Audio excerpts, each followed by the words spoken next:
What's going on, everyone? Welcome to the Saturday, April 19th edition of the Ship My Money Show. I'm your host, Adam Scherer. You can follow me on Twitter at ShipMyMoney DFS.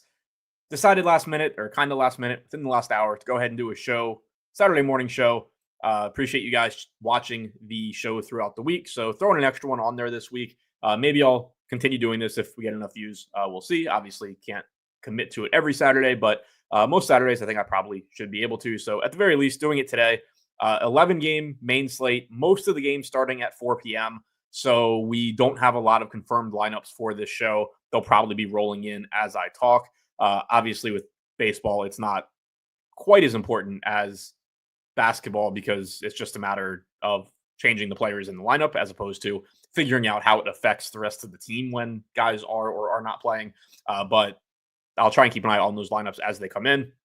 Going to go through game by game using the Run the Sims projections and taking a look at the lineups I built in SaberSim. Normally, I would have the Run the Sims projections on the screen, but we are updating the way that it looks. And right as I want to start the show, there was a little bit of an issue with it, so I switched over to this. But I do have them loaded in here in the My Projections column. If you are not familiar, we do have baseball projections now at Run the Sims. These are the projections put together by our team at Endgame Syndicate. Utica, Brick75, Nerdy Tenor, and myself. Basically, our goal was to take everything that Utica thinks is important and everything that he factors into his baseball process, get them into a model, make it so that people can use those projections. And we have done that over at Run the Sims. The link for those to sign up for those projections is in the description below. So check those out. And going to go through game by game as always. We don't have any major weather concerns on this one, at least as of right now. Do still have some warm weather, wind blowing out in some spots. Wrigley is not one of those spots today after yesterday's ridiculous game. Looks like the temperatures are low 50s. Winds are blowing in a little bit. So that's not one of the games that has really favorable hitting conditions, but there are a few that do, but nothing that looks too concerning in the way of rain. Looks like a slate, too, where ownership is pretty flat. My player exposures look pretty flat. That's not really surprising on an 11-gamer. That's generally what you're going to see. But starting here with the Miami Marlins taking on the Philadelphia Phillies in Philadelphia. Taijuan Walker pitching for the Phillies. Cal Quantrill going for the Marlins. Nothing really to see here as far as pitching goes. I'm getting very little Walker. I'm getting even less Quantrill. The field's not getting much of either one either. The matchup is obviously better for Taijuan Walker than it is for Quantrill, but neither one of these guys are great strikeout pitchers. Taijuan Walker, going back to the start of last season, only a 17.3% strikeout percentage. Cal Quantrill right behind him at 16.5%. Both of them have xFIPs close to 5. Just not a spot that I think you really need to get to on an 11-game slate where we do have plenty of good pitching. Offensively, this game is going to get some ownership. As you can see on the screen, I'm not getting quite as much as the field. That is just a function of it being an 11-game slate, there being plenty of good enough offenses to get to. But obviously, this is a game where the offenses look good. I'm not going to talk anyone off of that. The park is favorable for hitting in general, good hitters park. The hitting conditions here are good. It's warm. The wind's blowing out to right field. So good hitting conditions, and you see that reflected in the total here as well. 6.2 implied run total for the Phillies is obviously very, very high. 4.7 for the Marlins is also very high when you consider the baseline for the Marlins. Like, this is a team that does not have a good offense. 4.7 implied run total for them is much higher than you are typically going to see. And it's just really not surprising given the hitting conditions and the pitching matchup. Quantrill, going back to the start of last season, has allowed only a 152 expected ISO to lefties, but also only a 16% strikeout percentage. Righties have actually hit him for a little more power with a 175 expected ISO, 361 expected WOBA to lefties, 351 to righties, mostly just not a particularly good pitcher. And then on the other side, Taijuan Walker, since the start of last season, 212 expected ISO to left-handed hitters, 265 to righties, a lot of power allowed there, really regardless of which side of the plate you hit from. He's allowed 2.4 home runs per 9 innings since the start of last year. So even though I personally am not getting a ton of this game, it is very obviously a good hitting environment, a good matchup for either one of these teams. And so it's just a matter of, building lineups that are contrarian somewhere else if you are getting to them, given that you're getting quite a bit of ownership coming in. But I think any bats that you can get to in this game are going to look good. Jesus Sanchez is the guy I'm getting to the most, only 2,700, batting second for Miami. Nice value bat there. Does have some power upside as well. Kyle Schwarber, if you can get to him at 6K, great. Clearly a great spot for him. So this is kind of one of those tricky games to talk about where I think everything looks good, and then at the same time, I'm not playing a ton of any of it just because of the way that my lineup shook out. But I think this is a game you're probably looking to very heavily in cash games. And that's not to say they're a bad tournament play either. It's just a matter of what you're doing with the rest of your lineup if you are going to these stacks. Kansas City taking on the Tigers in Detroit. Much less favorable hitters park here than in Philly. Weather-wise, looks like no real wind that is likely to matter, blowing out a little bit to left field. But you see the much lower implied run totals for both of these teams, down around 4.2. Seth Lugo going for Kansas City, Casey Mize going for the Tigers. I am a little bit over the field on Lugo here. Not a great strikeout pitcher, but the salary has come down. Normally, I don't get to a lot of Seth Lugo, even in good matchups. And it's usually because he's like 8,500, 8,800, 9K, somewhere in there. And the reason his salary gets up there is because he's a good real life pitcher. 3.92 xFIP, 0.8 home runs allowed per 9 innings, 15.1 K minus BB percentage, only walks 6% of hitters. He's a good real life pitcher, and the run prevention drives up his salary at times, especially in good matchups. But he only has struck out 21.2% of hitters since the start of last season. So usually I end up not really getting to much of him. But here, you have a good strikeout matchup against Detroit. Detroit's active roster has the 5th highest K percentage against right-handed pitching since the start of last season. And most importantly, you have Lugo down to $7,500. So you have this drop in price from the more prohibitive price tag that I was referring to. And he's getting 10% ownership in a pretty nice strikeout spot. Not a super high projection on him or anything, but for the price, I think it looks fine. Also, you are getting him in Detroit. So good pitchers park, and you're getting him outside of Kansas City, which we know is a place where it's difficult to hit home runs, but it's also difficult to get strikeouts there. And overall, it is a good park for offense. So favorable park shift for Lugo here. Nice matchup. I like the lack of ownership at this price. I am getting a little bit over the field on him. For Casey Mize, 7,200, getting about 3% ownership. I'm not really getting there. Not a good strikeout pitcher, not a great strikeout matchup, although you do get Kansas City outside of Kauffman Stadium, where their strikeout percentage does increase a bit. 17.7% strikeout percentage from Mize since the start of last year, 4.1 xFIP. I just prefer getting to the Lugo side. I don't really have much interest in getting to Mize here. Offensively, I am getting to some Bobby Witt. I'm getting to some Salvador Perez. Not a good park, but it's pretty self-explanatory why you would want to get to either of those guys at pretty low ownership. Salvador Perez is just going to be one of your higher upside catching options whenever he is on a slate. Bobby Witt, same thing for shortstop. And you're just not getting much ownership coming into them because of the park and because it's not, a great matchup against Mize. 136 expected ISO allowed to right-handed hitters since the start of last season. Only a 13.7% strikeout percentage, though. So they should be able to put the ball in play. And obviously, there is a lot of upside when they do so. So no problems with getting to them at low ownership. I'm mixing in some more Kansas City as well, it looks like. Probably primarily in stacks. Drew Waters as a value play hitting 7th. Michael Massey at second base hitting 6th. Kyle Isbell hitting 9th at 2,700. Just cheap Kansas City bats that I can pair with, the higher upside Witt and Perez. If I click on Drew Waters here, we can take a look. The lineups that have Drew Waters, 85% of them have at least one other Kansas City bat. 62% are 5-man KC stacks. So not surprisingly, he's somebody that I don't really want to be playing very often as a one-off. He doesn't have a super high ceiling. I did say this about Benintendi yesterday, and he ended up being one of the best one-offs on the slate. But somebody like Waters, there is pinch hit risk as well. Michael Massey, I'd be more inclined potentially to play as a one-off, but he is solely in Kansas City stacks for me. It looks like he at least does have some power upside at second base. But Witt and Perez are the biggest priorities from Kansas City, just as high upside contrarian plays, and then I'm using some value to round out those stacks. If I look at what my Kansas City stacks look like, I'm assuming I'm going to have some pretty high projected pitching and then really good one-offs around it, or some solid, secondary stacks. Here you have Hunter Green and Barrios with a 3-man Cleveland stack, Skeens, Senga with Semien, Freeman, Gurriel, so paying up for Freeman, and a couple, relatively high upside one-offs as well. Evaldi Skeens with Arizona, including Carroll.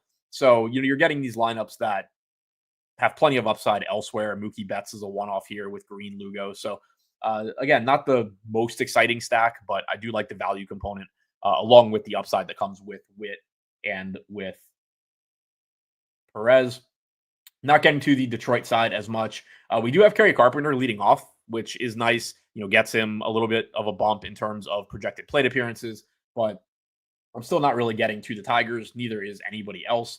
Zach McKinstry projected for the second highest ownership behind Carpenter on that team. 5% to McKinstry as a value option at 3,500, batting third. Carpenter leading off at 3,900.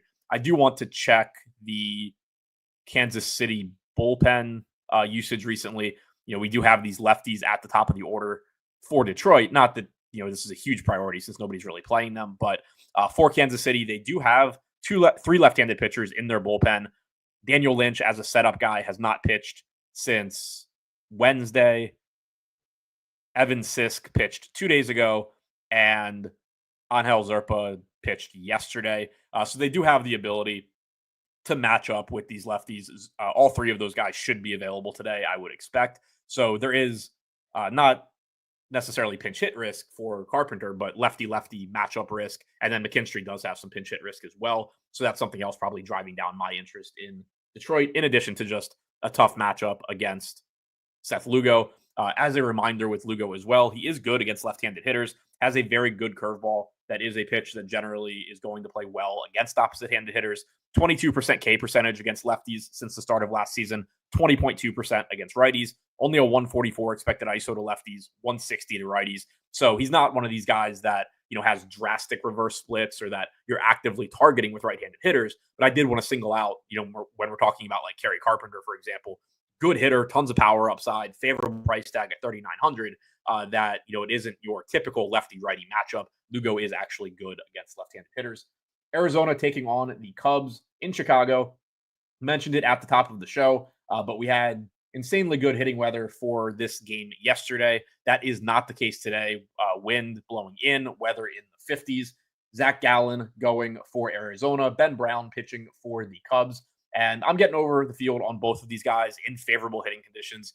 The matchups, are not ideal. The Cubs have a solid offense, as do the Diamondbacks, but there is plenty of strikeout upside here and pretty favorable pricing as well. Only an $8,300 price tag on Gallen, $7,600 on Brown, 26% K percentage for Brown as a starter since the start of last season, 3.87 xFIP.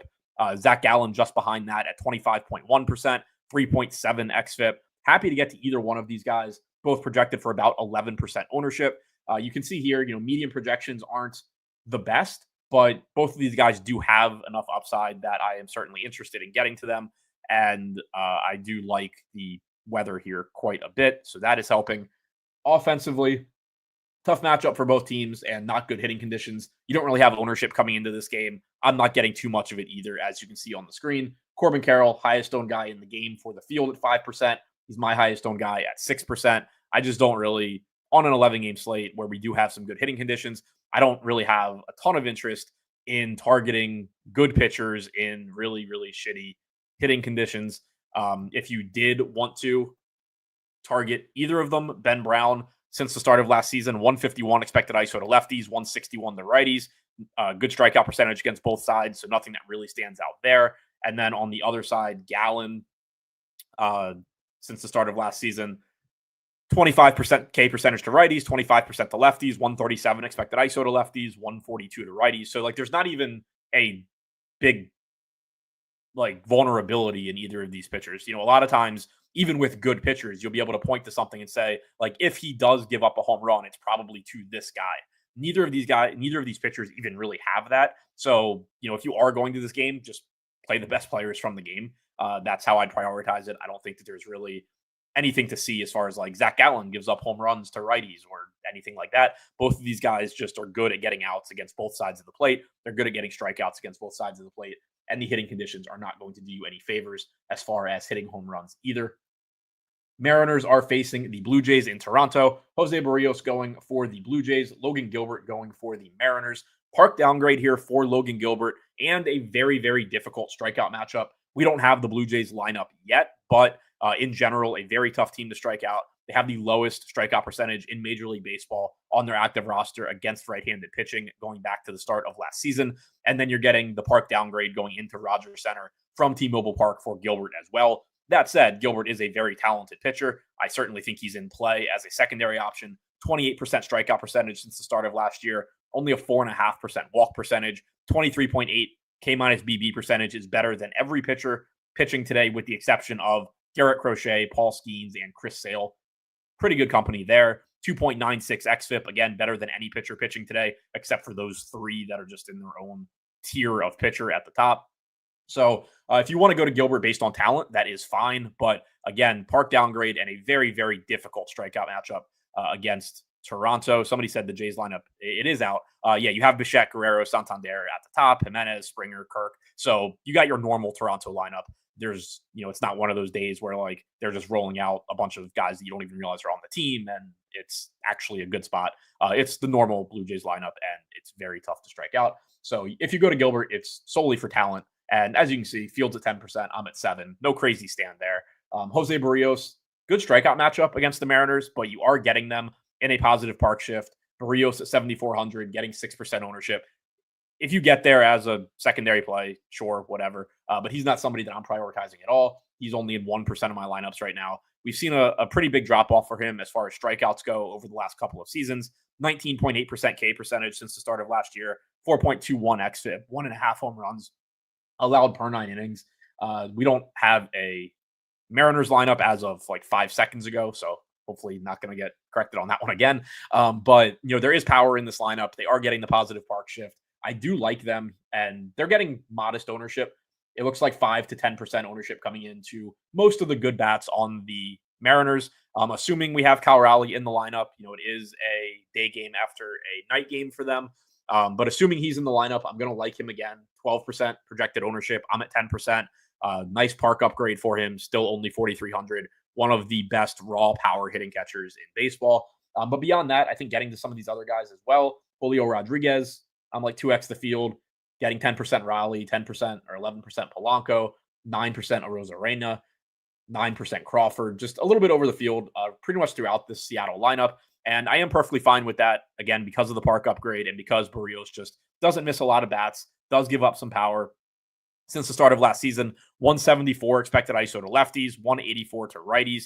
You go back to 2023, 180 to lefties, 174 to righties. So it's not that he's, a gas can or anything against either side of the plate, but he's not exactly good against either side of the plate either. And he doesn't get a lot of swings and misses, doesn't get a lot of strikeouts, which does obviously increase the chances of the Mariners putting the ball in play. And we know that when this lineup puts the ball in play, they do actually have power and the ability to hit home runs, especially in this park. St. Louis taking on the Mets in Citi Field. This game does have favorable hitting conditions. It is mid-80s, wind blowing out to center field and hard. So this one looks like a pretty good spot for offense, except for the matchup. It's not exactly ideal. Cody Senga pitching for the Mets. Matthew Liberatore going for the Cards. Liberatore, not a ton of interest there. He's 7K. If he lands in a lineup out of a bunch, sure. But if you're playing, a handful of lineups, I think you can pretty safely not worry about Liberatore too much. Cody Senga does have good strikeout stuff. Missed most of last year, but this is somebody that's likely to have an upper 20s strikeout percentage. I'm getting 14% at 9,100. Fields at 11%. Solid enough matchup here against the Cards. I think he would look a lot better if you were playing in better pitching conditions, but still at 9,100, I think getting to some Senga makes sense. In his limited sample since the start of last season, 29.4% K percentage. But again, he made like one start last year, as I figured out live on a show the other day, because I have absolutely no memory of him missing last season. So I think Senga as a secondary play looks fine. Liberatore, not really of interest. Offensively, there's not much ownership coming into this game, and I get it because the Cardinals are facing Senga, which is not a good matchup, and then the Mets have the better matchup against Liberatore, but they are really expensive.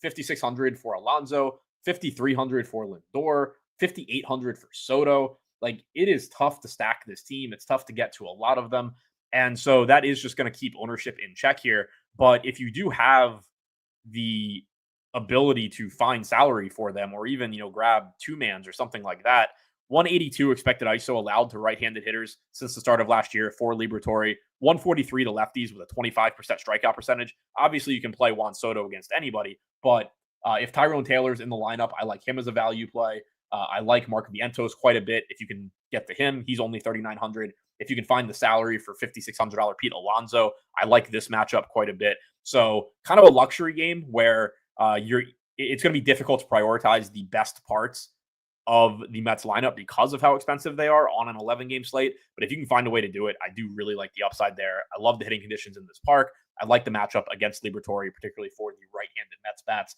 And then there, will be some value probably in this lineup as well. Clearly, you're not going to be as excited to get to those guys, and they are going to come with some pitch hit risk. But I would really like to be trying to get like some Alonso one-offs, some Vientos one-offs, or two-mans. Those two in particular, I think, are really interesting if you can make it work.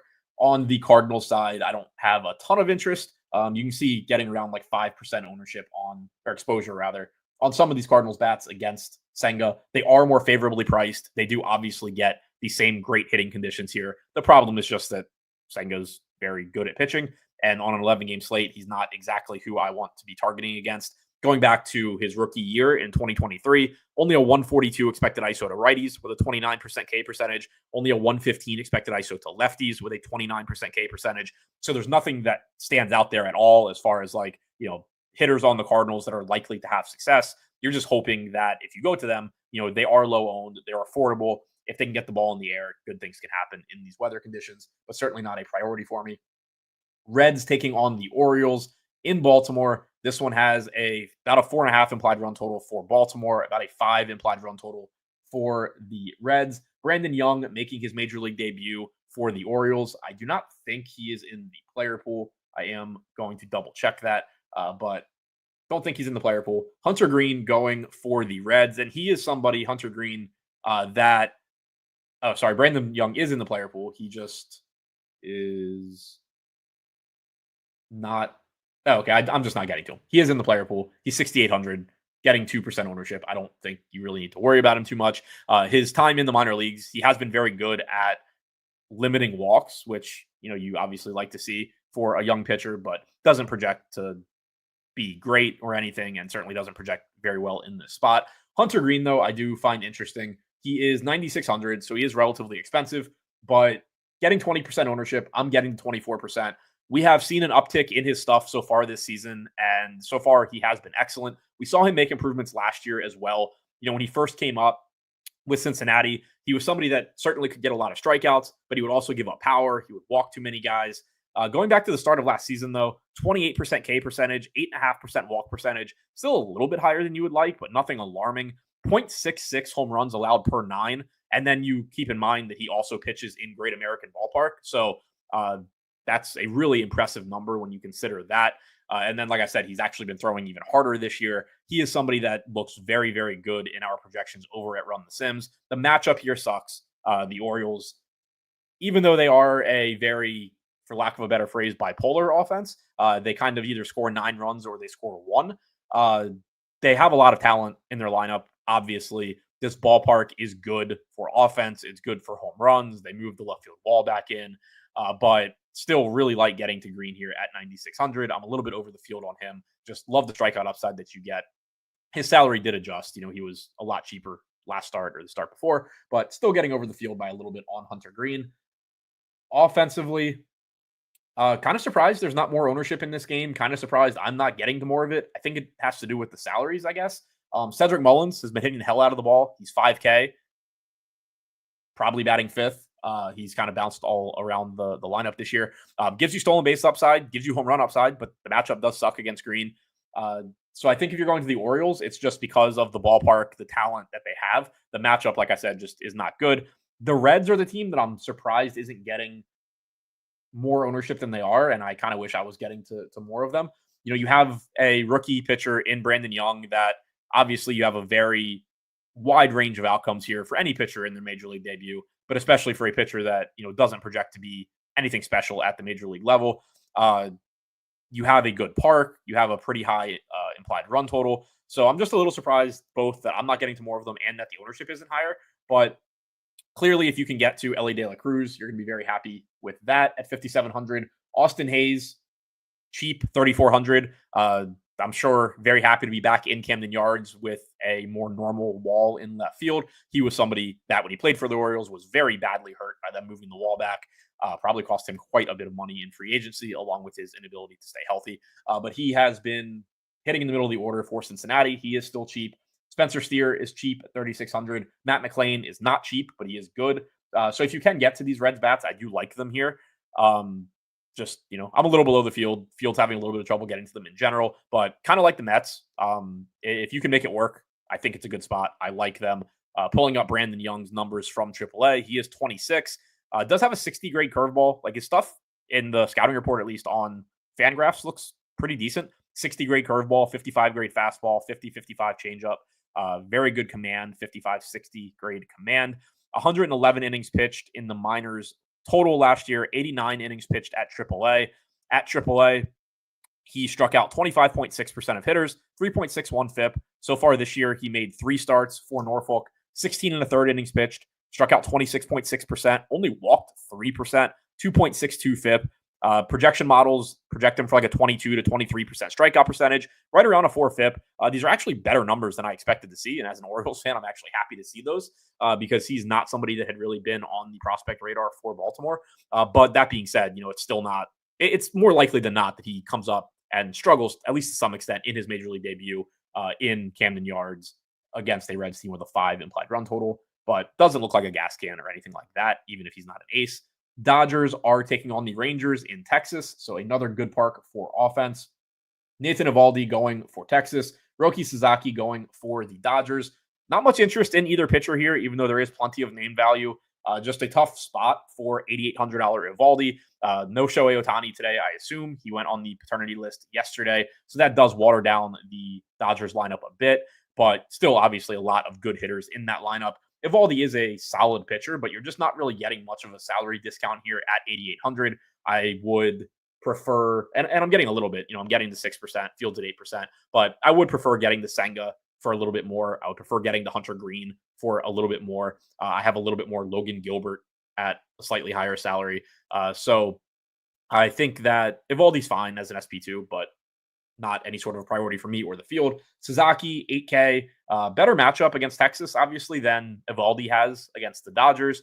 We haven't really seen much out of Sasaki so far through his first handful of starts in the majors. 18.8% strikeout percentage, 20% walk percentage, 5.51 xFIP, getting 2% ownership. I'd be kind of interested in just betting on the talent and the pedigree if he were cheaper, but at 8K, I think I can kind of just get relatively low-owned guys that I at least have seen have success in the major leagues before. It kind of, with Sasaki, it kind of seems more like the risk-reward equation right now is skewed a little bit more toward risk, given the salary and given that it's an 11-game slate. So you can just get low-owned guys elsewhere. This would be different if it were like a 5-gamer and you could just say, well, maybe today will be the first time that Sasaki, looks really, really good. That isn't the case, though. We have 11 games to choose from. Catching up on chat, NBA and MLB starting at 1 kind of sucks. Yes, it does. Dinger picks, end of the show, assuming that I can get back into our projections. Either way, I'll grab somebody. Humboldt said, took down the DraftKings relay throw showdown yesterday for 10K. That's awesome. Congrats. That is always very, very nice to wake up the next day with 5 figures, an extra 5 figures in your, I assume, DraftKings account. Yeah, you said DraftKings. So that's awesome. Congrats on that. Jorge, thanks, Adam, for yesterday's show. Inputs and data. Big 50K in DraftKings MLB streets. Chat, do yourself a favor and join his community and sign up for his tools. He provides amazing content. Appreciate that shout out. I love having you in Discord. I think you're in like every Discord that I own. Always fun talking baseball with you. Very well-deserved win. I know you put in a lot of work into this, so congrats on that. Was happy to see that hold up and Matt Chapman not come through at the end. Awesome win there. Hit a huge, Devin said, I hit a huge home run parlay last night. Had Harper, Cruz, Lindor, and Story. Congrats on that. Always fun to hit those. Story did not make you sweat at all. So that's awesome. Glad to see everybody had a good, or a lot of people had a good day yesterday. Love to see that. Hopefully we can run it back today. Moving on to the offenses in this one. I am not getting much. The field's getting less. This just kind of looks like another secondary spot where there's a lot of offensive talent in this game, but not great matchups. So, technically 2 to 3x the field, but still like 5 to 6% ownership. So, not like I'm prioritizing anything in this game. We can pull up the pitchers and see if there's anything that we specifically can target. Obviously, we're not going to have much data on Sasaki. But going back to last season for Evaldi, 176 expected ISO to lefties, only 119 to righties.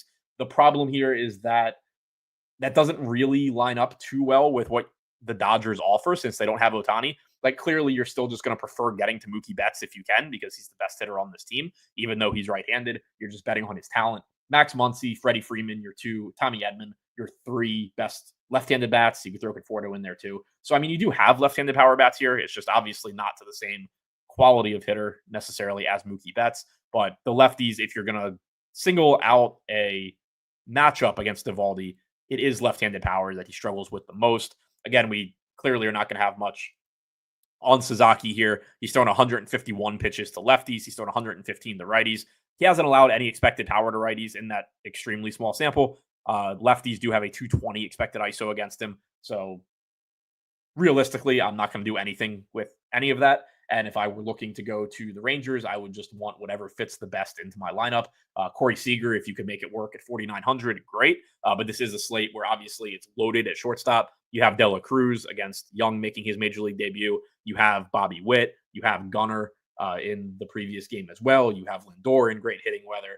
So I think it's a game where it's going to be pretty difficult. Oh, you have Trey Turner for the Phillies. It's a slate where there is really a premium at shortstop. Josh said any weather concerns, not rain-wise. It doesn't look like, at least right now. There are some good hitting conditions, and in Chicago, not good hitting conditions. So bad hitting weather in Wrigley, good hitting weather in Philly, good hitting weather in New York. Looks like Cleveland and Pittsburgh, the next game up, has the most rain concerns, but doesn't seem too problematic. And then there is potential snow again in Colorado, but it looks like it'll be light snow, not game postponing snow like we had yesterday. Moving on to the Guardians and the Pirates, I am starting to get curious if I am actually playing any offenses on this slate because so far I've been extremely flat with hitter exposures, which I don't hate, but normally isn't really the case. Paul Skeens going for the Pirates, Ben Lively going for the Guardians. Don't really need Ben Lively here. The matchup is fine. The park is fine. Ben Lively himself is not fine. Not a very good strikeout pitcher. 18.8% K percentage, 4.56 xFIP, 1.37 home runs per 9. Not really needed on this slate. He is 6,200 if you absolutely need to pay down. Maybe he's a way that like you fit that expensive part of the Met stack in or something like that. But Paul Skeens is clearly going to be the bigger priority here. He is priced up to $10,800, so you are paying a premium. He is $1,200 more than Hunter Green. He's $1,600 more than Gilbert, $1,700 more than Cody Senga. So that's going to keep the ownership relatively low at 19%. It's going to keep my exposures in check at 20%. But Paul Skeens is fantastic. Nobody needs me to tell them that. 32.3% strikeout percentage since debuting last year. 0.57 home runs allowed per 9 innings. 2.5 xFIP is the best on the slate, edging out Garrett Crochet by 1/100th of a point. Strikeout percentage is second best on the slate behind Crochet. K-BB percentage is second best on the slate behind Crochet. So Paul Skeens looks great. Strikeout matchup, not the best.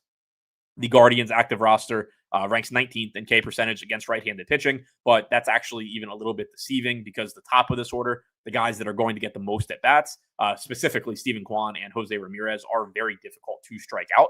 But overall, not a great lineup. Skeens really, really, really good. Very happy to just get to Skeens where I can afford it.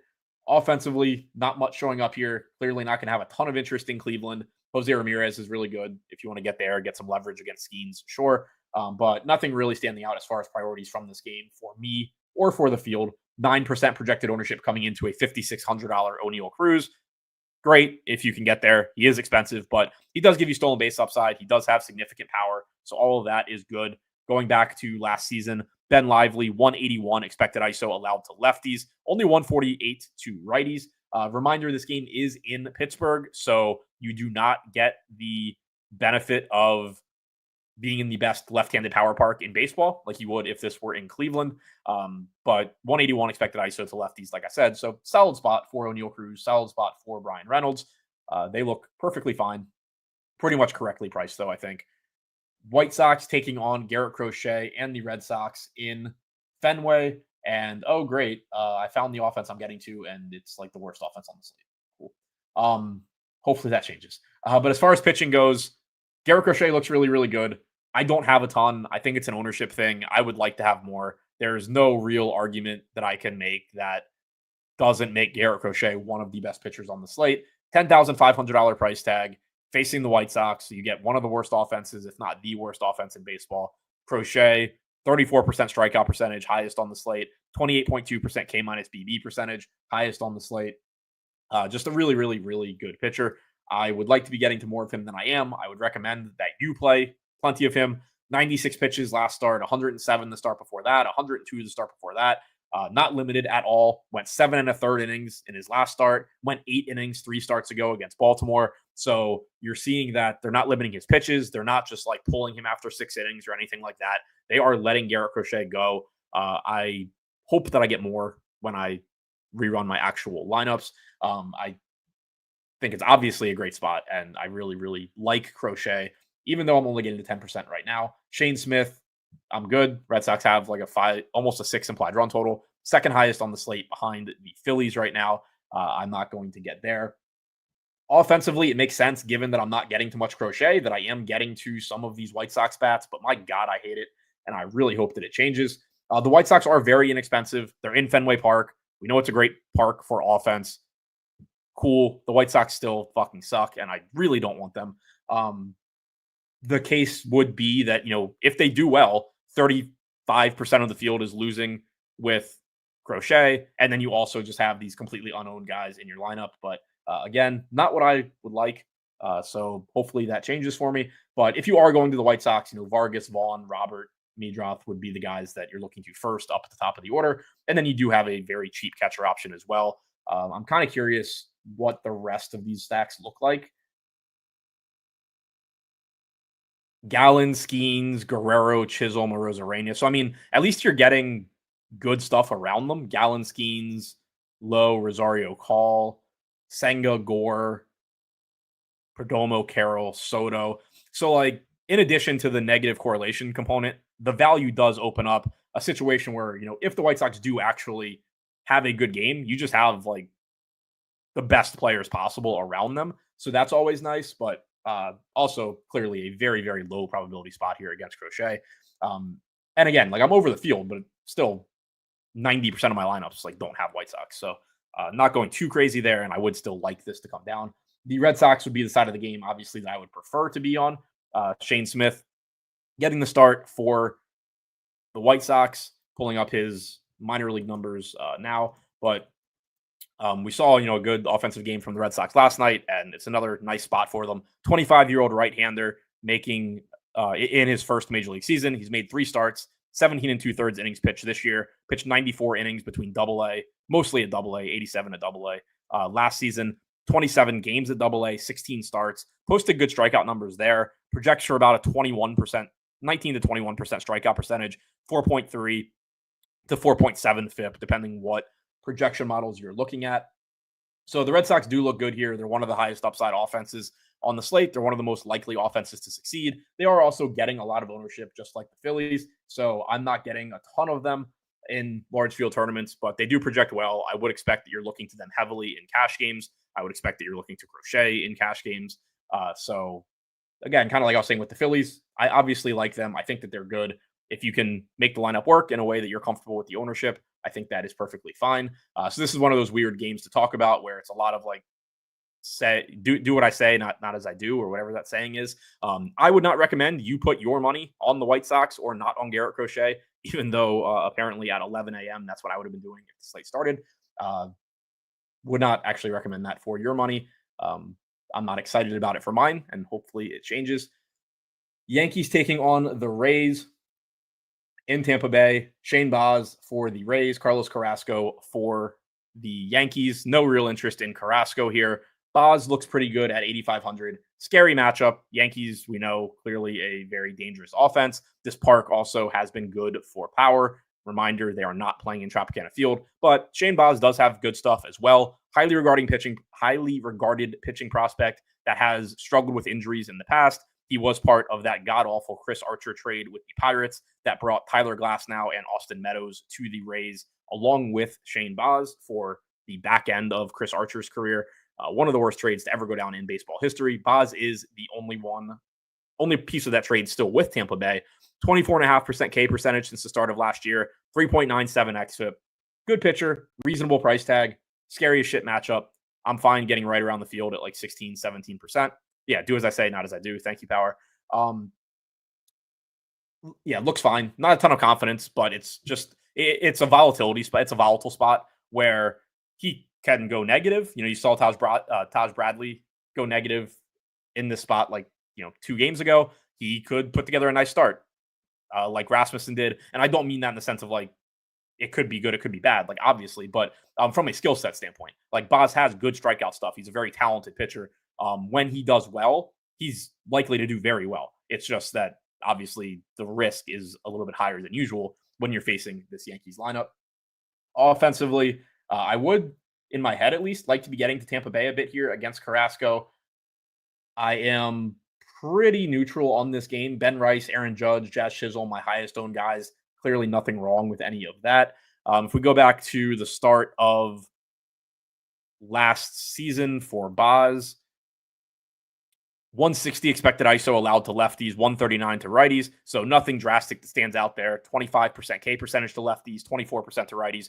No extreme splits, but as you would expect, you do slightly prefer left-handed bats. So you get Rice and you get Chisholm there. And then obviously you're just happy to get to Aaron Judge at 6% ownership whenever you can. On the other side, Carrasco, the weaker pitcher in this game. The Rays also the weaker offense.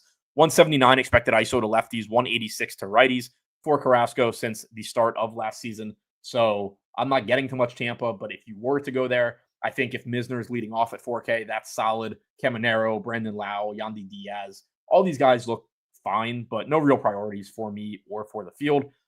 And then finally, we get to Coors Field. Rockies taking on the Nats after yesterday's game was snowed out. Mackenzie Gore going for the Nats. Chase Dollander going for the Rockies. No real interest in Dollander here at 7,400. Highly regarded pitching prospect. Probably going to be good. Just don't really see a need to get to him on this slate. Mackenzie Gore, on the other hand, I do think looks very good. 20% projected ownership. I'm getting to 25%. He's only $7,800. We have a very high projection on him over at Run the Sims as well. Very bullish on his stuff. His ability to pitch well going forward. He's somebody that projects very, very well for us.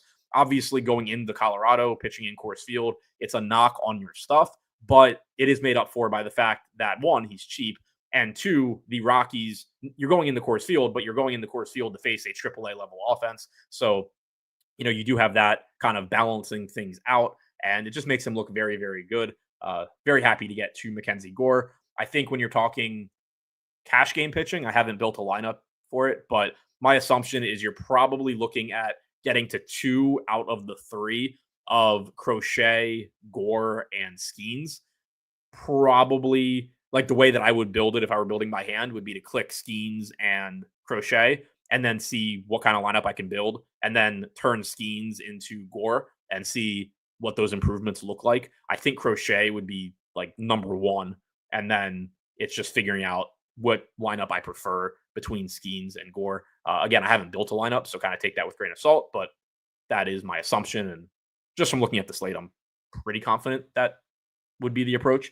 Looking at the offenses here, I am not getting to a ton, which kind of surprising in Coors, but like this game has a low total for a Coors game. You still have cold weather. I mentioned it a second ago. They are expecting snow flurries still. You had the game snowed out yesterday. So still not good hitting conditions. For temperatures in the low 40s. So, you still have the massive outfield. You still have the elevation. All of that stuff obviously still in effect. But this is a situation where you want to keep in mind that it's not always just looking at totals and saying like, oh, this game has like a 9 total. It's keeping in line baselines. Like a 9 total or whatever this is, 9.5 in Coors is really low. Like this is a park where you get 11 and a half, 12 during the summer. Potentially higher, depending exactly how bad the Rockies pitching ends up being. But here you have, a game with a 9 total. Like this is really low. Similarly to like I was saying with the Marlins at the start, 4.7 implied run total for the Marlins. You see 4.7, it's just like, yeah, sure, whatever, that's normal. It's not normal for the Marlins. It's really high for the Marlins. And this is kind of the inverse of that. 5.3 for the road team Nats. They are facing a solid pitcher in Dollander. They have shitty, hitting conditions. They're not the best offense anyway. And then the Rockies suck, and they're facing a good pitcher in bad hitting conditions. So one of the lower totals you're going to get in a Coors Field game this season. I do like James Wood. He is 5,800, so that's a problem.